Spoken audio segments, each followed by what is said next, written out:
జై తెలంగాణ, జై తెలంగాణ, కేసీఆర్ నాయకత్వం, జై తెలంగాణ, కేసీఆర్ నాయకత్వం, జై తెలంగాణ.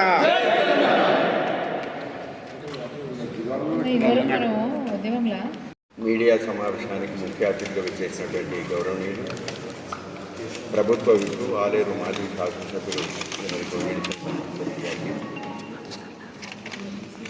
భువనగిరి పార్లమెంటు నియోజకవర్గం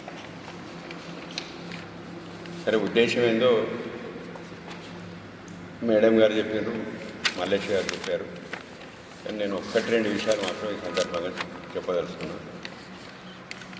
సరే మొన్న నేను మీడియా సమావేశంలో ఈ ప్రభుత్వాన్ని గట్టిగానే మందలించడం జరిగింది. మీరు ఇచ్చిన హామీలు నెరవేర్చాలనే ఉద్దేశంతో ప్రతిపక్ష నాయకుడిగా, ఒక జిల్లా పార్టీ అధ్యక్షునిగా, ఒక 45 సంవత్సరాలు రాజకీయాల్లో ఉన్నటువంటి వ్యక్తిగా నేను మాట్లాడిన వాస్తవం. అని మీరు కూడా నిన్న అనిల్ కుమార్ రెడ్డి గారు ఏదైతే ప్రెస్ మీట్ పెట్టి మేము పెట్టిన దానికి కూడా కౌంటర్గా మాట్లాడాం, తప్పలేదు. కానీ ఒక జిల్లా పార్టీ ఆఫీస్ మీద దాడి చేయడం, భౌతిక దాడిలో పాల్పడటం, ఒక రాజకీయ పార్టీగా భౌతిక దాడులకు పాల్పడిన వాళ్ళను మరీ ప్రేరేపించి ఇంకోసారి కూడా దాడి చేస్తామన్నట్టుగా మాట్లాడటం మాత్రం ఖచ్చితంగా ఆక్షేపణీయంగా నేను భావిస్తాను. ఈ రెండో విషయానికి వస్తే, బీఆర్ఎస్ పార్టీ జిల్లా అధ్యక్షుడు కంచర్ల రామకృష్ణారెడ్డి 70 సంవత్సరాల వయసులో అంత తీవ్రమైనటువంటి విమర్శలు చేయొచ్చా అని అన్నారు. వాస్తవమే, నేను 71 సంవత్సరం నేను విమర్శ చేసింది చిన్న వయసు ఆయనని, ముఖ్యమంత్రి కావచ్చు కానీ చిన్న వయసు ఆయన. కానీ చిన్న వయసు ఆయన ముఖ్యమంత్రి స్థాయిలో ఉండి పెద్ద వయసులో ఉన్నటువంటి, తెలంగాణ రాష్ట్రాన్ని సాధించినటువంటి 10 సంవత్సరాలు ముఖ్యమంత్రిగా ఉన్నటువంటి చంద్రశేఖరరావు గారిని, కల్వకుంట్ల చంద్రశేఖరరావు గారిని అసభ్య పదజాలంతో, తీవ్రమైనటువంటి పదజాలంతో విమర్శించడం కరెక్టా? మరి రేవంత్ రెడ్డి గారు కూడా గతంలో అన్నది నీకు తెలుసు కదా, అప్పుడు కూడా నువ్వు ఖండించాలి కదా. అంత పెద్ద మనిషిని, 70 సంవత్సరాల పెద్ద మనిషిని నువ్వు ఎట్లా మాట్లాడుతున్నావు ఇట్లా అని అనాలి కదా. అంటే మీరు మాట్లాడటానికి మేము పెద్దోళ్ళం కాబట్టి మాట్లాడొద్దు, మీరు చిన్నోళ్ళు అయినా మా పెద్దోళ్ళని మాట్లాడవచ్చు.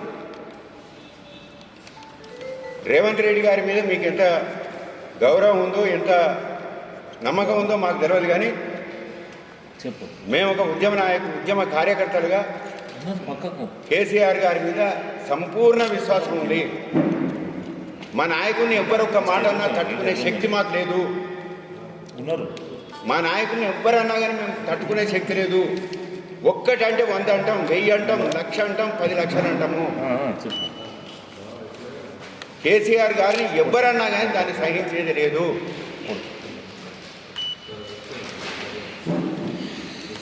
అందుకనే మీరు ప్రతి విమర్శ చేసేటప్పుడు కూడా కొన్ని జాగ్రత్తలు తీసుకోవాల్సిన అవసరం ఉంది. మీ లెక్క వార్డు మెంబర్ కాకుండా ఎమ్మెల్యే అయిన సంస్కృతి నాకు లేదు. 25 సంవత్సరాలు కమ్యూనిస్ట్ పార్టీల వివిధ హోదాల్లో పనిచేశా.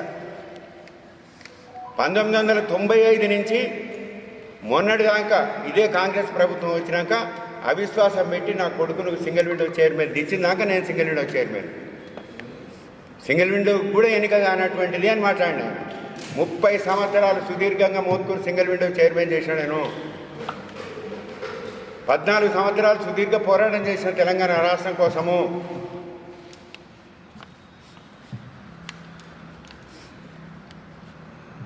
నా స్థాయిని విమర్శించే హక్కు, అధికారం నీకుందా అసలు?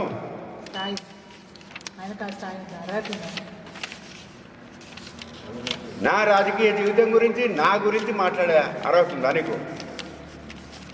మేము తప్పుడు మార్గాలలో డబ్బులు సంపాదించడం కోసం వివిధ రాష్ట్రాలలో పోయి వ్యాపారాలు చేయలే. ఇదే జెండా పట్టుకొని కొట్లాడినాం. నిజమైన తెలంగాణ బిడ్డలుగా పనిచేసినాం. ఉన్న ఆస్తులు అమ్ముకొని పనిచేసినాం. మా నాయన నాకు 26 ఎకరాల భూమి ఇచ్చిండు ఏర్పడ్డప్పుడు. ఇలా 13 ఎకరాలే ఉంది.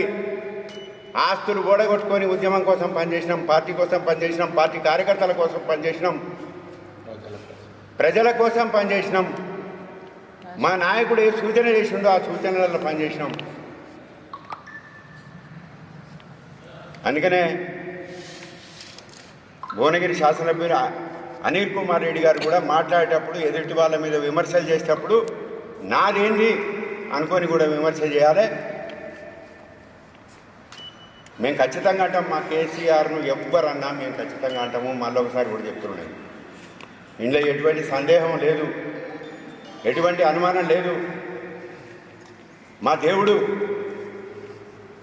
మా జాతిపిత, తెలంగాణ జాతిపిత మా దేవుడు. ఈ జిల్లా పార్టీ ఆఫీసు మా దేవాలయం. మా జిల్లా పార్టీ ఆఫీస్ మీద, మా దేవాలయం మీద దాడి చేసినటువంటి వాళ్ళను ఇక్కడ మీరు పేరుకు అరెస్ట్ చేసి ఎమ్మెల్యే క్యాంప్ ఆఫీసులో పెట్టి 100 మంది పోలీసు వాళ్ళని పహారా పెట్టి అలా బీర్లు బిర్యానీలు తినిపించిన సంస్కృతి మీది, దాన్ని ప్రేరేపించిన సంస్కృతి మీది.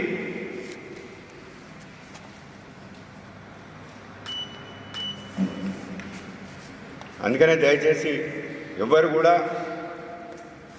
శాంతియుతంగా పరస్పర చర్చల ద్వారా, పరస్పర విమర్శల ద్వారా రాజకీయం చేద్దాం. ఒకవేళ ఇంతకంటే ఎక్కువ మించి దాడులు చేసుకుందామంటే మేము కూడా చేతులు ముడుచుకొని కూర్చునేది లేదు. ఎన్ఎస్యుఐ కార్యకర్తలు మీకుంటే, టీఆర్ఎస్వి కార్యకర్తలు మాకున్నారు, యూత్ కాంగ్రెస్ కార్యకర్తలు మీకుంటే, టీఆర్ఎస్ యూత్ కార్యకర్తలు మాకు కూడా ఉన్నారు, యూత్ వింగ్ కూడా మాకుంది. మా వాళ్ళు కూడా చేస్తారు అవసరం అనుకుంటే. కానీ మాకు అటువంటి సంస్కృతి లేదు, అటువంటి ఆలోచన లేదు. మమ్మల్ని, మా కార్యకర్తలను ఆ రకంగా ప్రేరేపించవద్దు అని చెప్పి అనిల్ కుమార్ రెడ్డికి ఈ సందర్భంగా నేను తెలియజేస్తాను. దాడి చేసిన వాళ్ళను మీరేదైతే అరెస్ట్ చేసినామంటున్నారో వాళ్ళ మీద అసలు ఆ సందర్భంలో శేఖర్ రెడ్డి గారు కానీ నేను కానీ మేము బయటికి వెళ్ళిపోయినాక దాడి చేశారు కాబట్టి, మీరు వచ్చారు కాబట్టి సరిపోయింది. మాకేం కాలేదు, మా మీద ఏం చేయలేకపోయింది. నిజంగానే మేము అక్కడ ఉంటే మా మీద హత్య చేయడానికే మీరు వచ్చినట్టు కదా. అటెంప్ట్ టు మర్డర్ కేసు పెట్టాలి వాళ్ళ మీద. అప్పుడే మీ పార్టీకి, మీ ప్రభుత్వానికి చిత్తశుద్ధి ఉన్నట్టు మేము అర్థం చేసుకోవాల్సి వస్తుంది.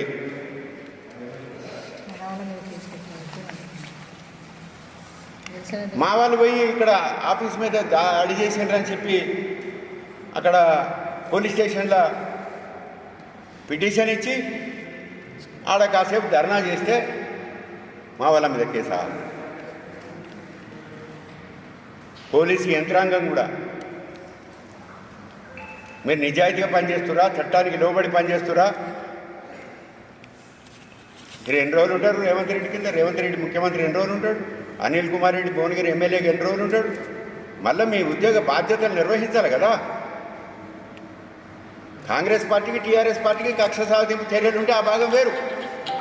పోలీసు వాళ్ళకి ఎందుకు కక్ష సాధింపు చర్యలు? ఈ ప్రభుత్వానికి మీరు అధికారులు కావచ్చు, రేవంత్ రెడ్డికి అధికారులు గారు, కాంగ్రెస్ పార్టీకి అధికారులు గారు.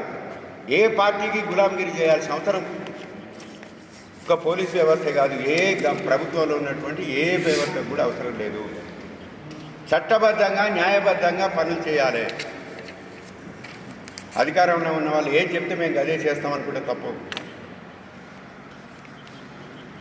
నిన్న కూడా పోలీసు వాళ్ళు మొత్తం అత్యుత్సాహం ప్రదర్శించారు. ఎందుకు? ధర్నా చేస్తే మీకు కొంపలంటకపోయేది ఏముండే? అరగంట గంట ధర్నా చేసి వెళ్ళిపోతుంటాం కదా. శాంతియుతంగా పోయేదాన్ని నిన్న పెద్దగా చేసింది. బీఆర్ఎస్ పార్టీకి మైలేజ్ ఇచ్చింది నిన్న ఈ కాంగ్రెస్ పార్టీ, ఈ ప్రభుత్వమే, ఈ పోలీసు యంత్రాంగం. నిజంగా కూడా థ్యాంక్స్ చెప్పాలి వాళ్ళకి. మాకు ఆ మైలేజ్ ఇచ్చినందుకు. మీరు ఎంత నిర్బంధం పెట్టినా అంత బ్రహ్మాండంగా ధర్నా కార్యక్రమాన్ని సక్సెస్ చేసినందుకు మా కార్యకర్తల కంటే ముందుగా ఈ పోలీసు వాళ్ళకే థ్యాంక్స్ చెప్పాల్సిన అవసరం ఉందేమో అనుకుంటున్నాను నేను. నిజంగానైనా ఒక మిలిటెంట్ లాగా పనిచేసినటువంటి మా కార్యకర్తలు నేను నిజంగా యాదాద్రి భువనగిరి జిల్లా పార్టీ అధ్యక్షునిగా అభినందిస్తా ఉన్నా. మున్ముందు అన్ని కార్యక్రమాలలో కూడా ఇట్లే పాల్గొనాలని కూడా వాళ్ళకి విజ్ఞప్తి చేస్తాం. జై హింద్, జై తెలంగాణ. నిన్న మొన్న జరుగుతున్న సంఘటనలు చూస్తూ ఉంటే ఒక ఫ్యూడల్ రాజ్యంలో ఉన్నామా అనే సంశయం కలుగుతూ ఉంది.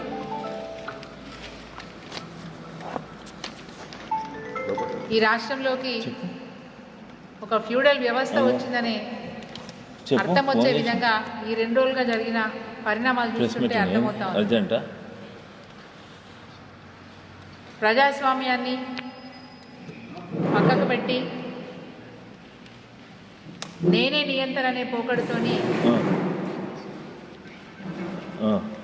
ముఖ్యంగా ముఖ్యమంత్రి రేవంత్ రెడ్డి గారు మాట్లాడే భాష కానీ ఆయన వ్యవహార శైలి కానీ వారి కార్యకర్తలు కూడా 100% రేవంత్ రెడ్డి గారిని అనుకరిస్తూ ఉన్నారు.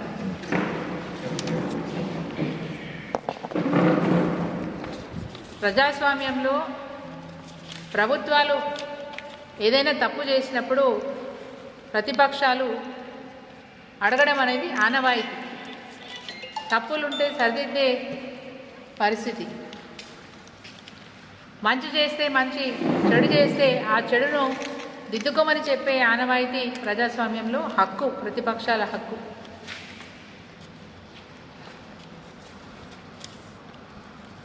రేవంత్ రెడ్డి గారు చేస్తున్న దౌర్జన్యాలకి,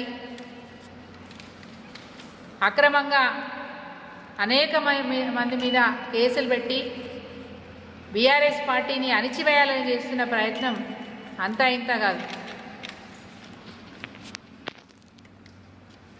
మాట్లాడితే కేసు, కూర్చుంటే కేసు, నిలబడితే కేసు. అందుకే అన్నాను ఇక్కడ ఫ్యూడల్ వ్యవస్థ ఈ రాష్ట్రంలో తాండవిస్తూ ఉందని చెప్పి, అందుకే ఆ మాట అన్నాను. నిన్న మొన్న జరిగిన సంఘటనలు చూస్తుంటే ఎంత విచిత్రం అంటే, రైతు భరోసా కార్యక్రమం సంపూర్ణంగా ఇవ్వలేదు, ఇచ్చే వాటిల్లో మార్గదర్శకాలు లేవు, కొంతమంది రైతులకు అన్యాయం జరుగుతున్న ఉద్దేశంతో మరి రేవంత్ రెడ్డి గారిని విమర్శిస్తూ, వాస్తవమే కదా ప్రభుత్వంలో పెద్ద మనిషి ఎవరు? ముఖ్యమంత్రి గారే. మరి ముఖ్యమంత్రి గారు చేస్తున్న పనిని ఇది కరెక్ట్ కాదు, చేస్తే అందరికీ చేయాలని చెప్పి ఒక ప్రెస్ మీట్ ఇక్కడ మా జిల్లా పార్టీ అధ్యక్షులు కంచర్ల రామకృష్ణారెడ్డి గారు, వారితో పాటు నాతో ఉన్న సహచర ఎమ్మెల్యేలు మరి చినమర్తి లింగయ్య గారు, పైల శేఖర్ రెడ్డి గారు, మా సీనియర్ నాయకులు, మా పార్లమెంట్ అభ్యర్థి క్యామ మల్లేష్ గారు అందరూ వచ్చి ప్రెస్ మీట్ పెట్టినారు. ఇది మంచిగా లేదు, పద్ధతి మార్చుకోవాలి, రైతులకు అన్యాయం జరగొద్దనే విషయం మీద ప్రెస్ మీట్ పెట్టినారు. ముఖ్యమంత్రి గారిని విమర్శించారు. అంత మాత్రాన కాంగ్రెస్ గుండాలు వచ్చి పార్టీ కార్యాలయం మీద దాడి చేయడం ఎంతవరకు సబబని అడుగుతా ఉన్నాం. దాడి చేయడమే కాదు, వాళ్ళ ఇష్టం వచ్చినట్టు మాట్లాడినారు. చాలా స్పష్టంగా కనిపిస్తున్నాయి కదా, కిటికీ అద్దాలు పలగొట్టినారు, టేబుల్స్ విరగొట్టారు, కుర్చీలు విరగొట్టిరు, కేటీఆర్ గారి ఫోటోని కింద పడేసి తొక్కుతూ ఉన్నారు.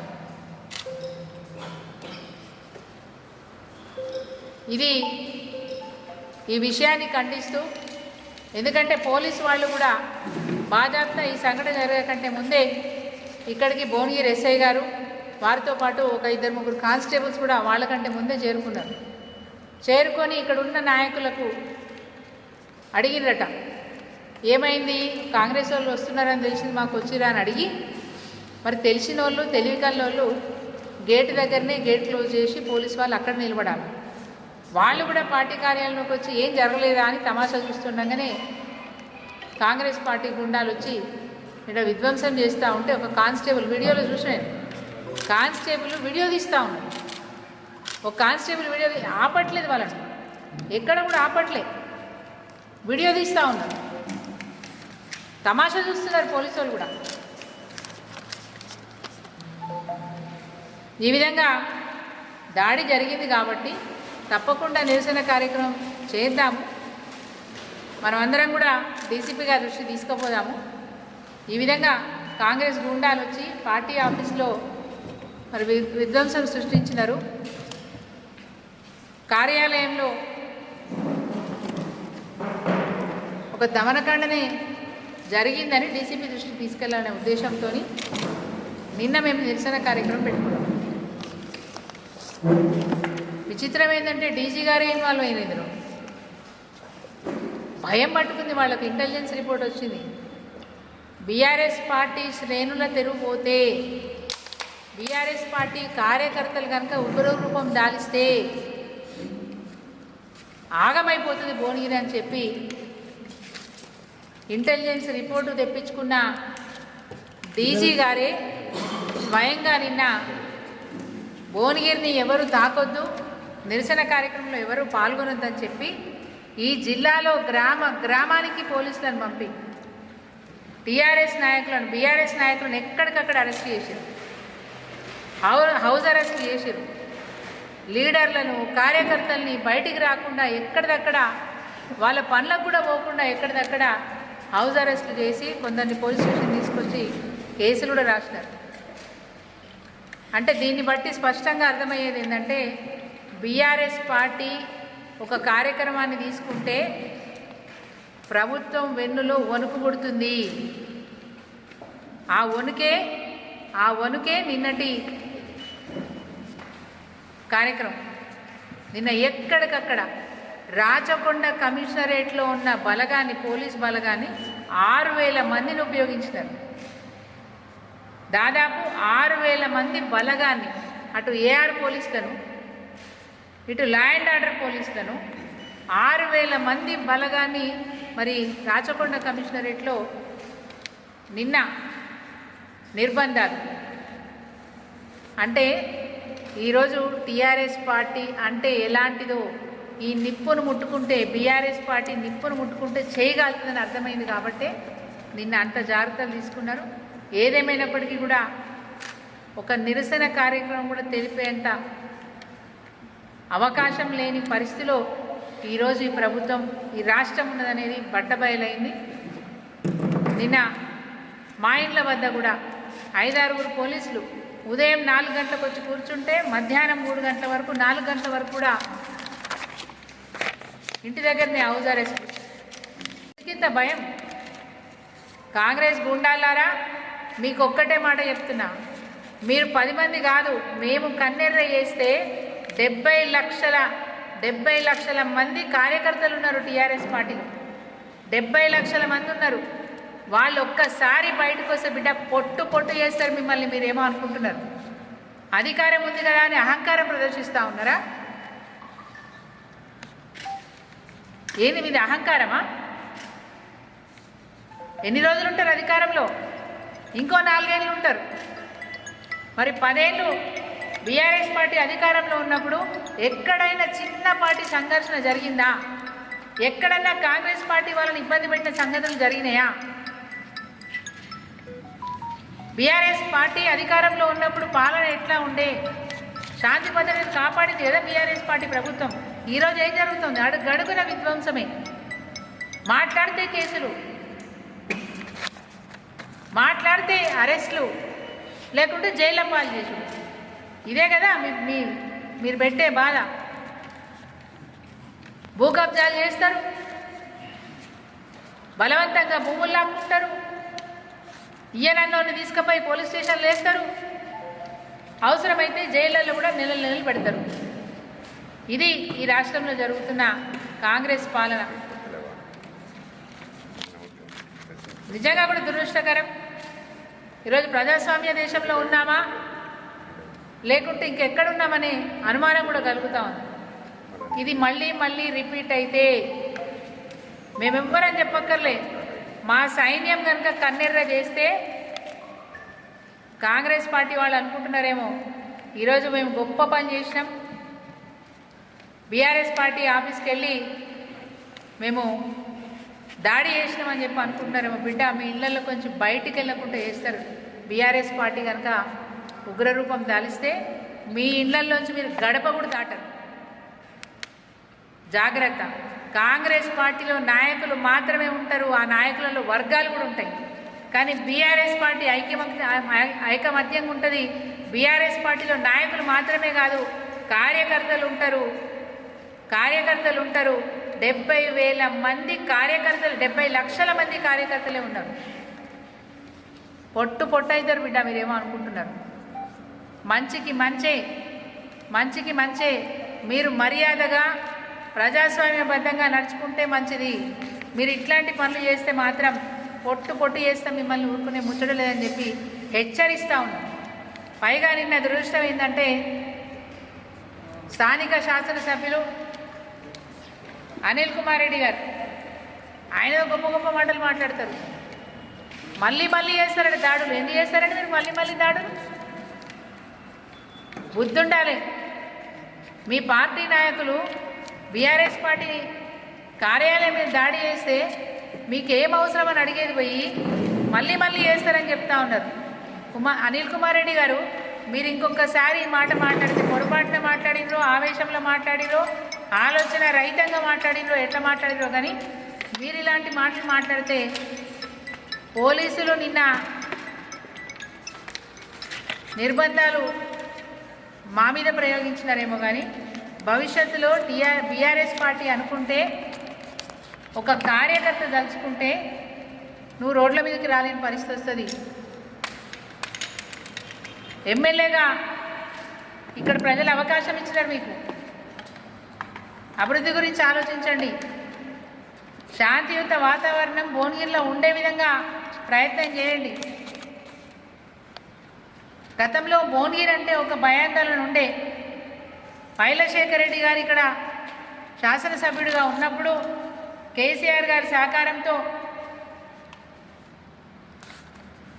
ఈ భువనగిరిలో శాంతి భద్రతలు తీసుకొచ్చినారు. చాలా మార్పు వచ్చింది భువనగిరిలో. వెనుకడికి వ్యాపారస్తులు భయపడేవాళ్ళు, పరిశ్రమల వాళ్ళు భయపడేవాళ్ళు.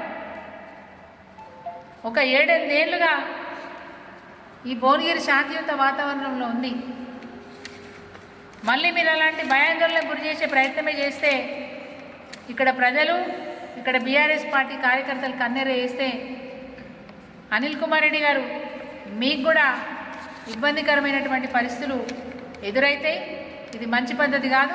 మీ క్యాడర్కు చెప్పండి. మీరు ఇంకా ప్రోత్సహిస్తున్నట్టు, రెచ్చగొట్టున్నట్టు అనిపిస్తూ ఉంది మాకు. ఇది మంచి పద్ధతి కాదని చెప్పి అనిల్ కుమార్ రెడ్డి గారికి మేము వారిని కూడా హెచ్చరిస్తూ ఉన్నాం. ఇది సరైన పద్ధతి కాదు. శాంతి భద్రతలు నెలకొల్పే విధంగా మీ పాలన ఉండాలి తప్ప అధికారం వచ్చింది కదా అని అహంకారంతో పోకడ పోతే మంచిది కాదని చెప్పి ఈ సందర్భంగా తెలియజేస్తూ ఉన్నాం. భవిష్యత్తులో బీఆర్ఎస్ పార్టీ నాయకుడి మీద ఒక్క దెబ్బపడ్డా, ఒక కేసు పెట్టినా పోలీసులను కూడా హెచ్చరిస్తూ ఉన్నాం. మీ పనితీరు బాగలేదు. మీ పోలీస్ స్టేషన్లన్నీ కూడా కాంగ్రెస్ పార్టీ కార్యాలయాలుగా మారిపోయినాయి. అవసరం లేని చోట కూడా మీరు తలదూరుస్తూ ఉన్నారు. ముఖ్యంగా ఇక్కడున్న డీసీపీ గారికి నేను చెప్తా ఉన్నాను, ఆలేరు నియోజకవర్గంలో అక్కడున్న మీ పోలీస్ శాఖ అధికారులు సివిల్ మ్యాటర్స్లో కూడా తలదూరుస్తూ ఉన్నారు. భూ కబ్జా దండాలలో కూడా తలదూరుస్తూ ఉన్నారు. డీసీపీ గారు, మీరు మేల్కోండి, నిద్రపోతున్నారా? మీ యంత్రాంగం ఏం చేస్తారో తెలుసుకోండి. నిన్న అర్థమయ్యే ఉంటుంది డీసీపీ గారికి, సిపి గారికి భువనగిరిలో ఎలాంటి వాతావరణం ఉందో నిన్న అర్థమయ్యే ఉంటుంది. ఉద్యమ కాలంలో కూడా చాలా శాంతియుతంగా మేము ఉద్యమాన్ని నడిపినాం. ఎక్కడ కూడా శాంతి భద్రతలకు ఆటంకం కలిగించేలాగా ఎక్కడ కూడా ఉద్యమం జరగలే. శాంతియుతంగా ఉద్యమం జరిగి తెలంగాణ రాష్ట్రాన్ని సాధించుకున్నాం. అహింసా మార్గంలో నడుచుకున్నాం. రేపు భవిష్యత్తులో కూడా మా కార్యాచరణ అట్లే ఉంటుంది. మీరు అనవసరంగా రెచ్చగొడితే పోలీస్ శాఖ కావచ్చు, ఎందుకంటే అత్యుత్సాహం చూపిస్తుంది ఇప్పుడు పోలీస్ శాఖ, ఇటు పోలీస్ శాఖ కావచ్చు, కాంగ్రెస్ పార్టీ నాయకులు కావచ్చు, రెచ్చగొడితే బిడ్డ మీరే బూడిదవుతారు. జాగ్రత్త, మీ పార్టీ బూడిదైపోతుంది. తస్మాత్ జాగ్రత్త. కేసీఆర్ గారు మాకు మంచి ఒరవడి నేర్పినారు. ఏదైనా సాధించాలంటే శాంతియుతంగానే ఎదుటివాడి గుండెల్లో తూటా దిగే విధంగా శాంతియుతంగానే ఉద్యమాన్ని నడపాలి, నిరసన కార్యక్రమాలు చేయాలి, సాధించాలనుకున్నది సాధించాలని ఒక మంచి గురువుగా మాకు నేర్పినారు. మేము దాన్నే పాటిస్తూ ఉన్నాం. మీరు అనవసరంగా రెచ్చగొడితే కాంగ్రెస్ పార్టీని భూస్థాపితం చేసేదాకా బీఆర్ఎస్ పార్టీ ఊరుకోదనే మాట మీకు గుర్తు చేస్తూ ఉన్నాను. జై తెలంగాణ.